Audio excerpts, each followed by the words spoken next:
আমরা এই সামাজিক জীবনে বা শহরের জীবনে বসবাস করতে করতে বা প্রযুক্তি আসার পরে বা মানুষের চাপে আমরা একটি ক্রীতদাসে পরিণত হয়েছে। ক্রীতদাসের যেমন স্বাধীন চিন্তা বা চেতনা থাকা সত্ত্বেও তা সে করতে পারে না, আর আমাদের কোনো স্বাধীন চিন্তার চেতনা নেই।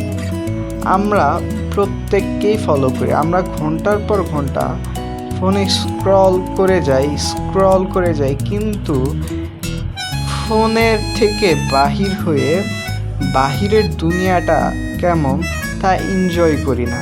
আমরা আমাদের শরীরটা সবসময় অলসের মতো ফালিয়ে রাখি, যার জন্য পরবর্তীতে শরীরে বিভিন্ন রকমের রোগ বালাই দেখা দেয়।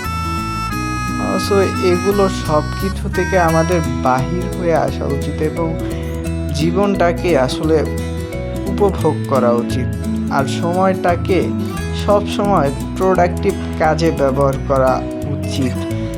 কারণ জীবন অল্প একটি সময়ের জার্নি। আজকে বাচ্চা, কালকে জোয়ান এবং তারপরে দেখা যাবে বৃদ্ধ বয়স এসে পড়েছে। তো জীবনকে এনজয় করো।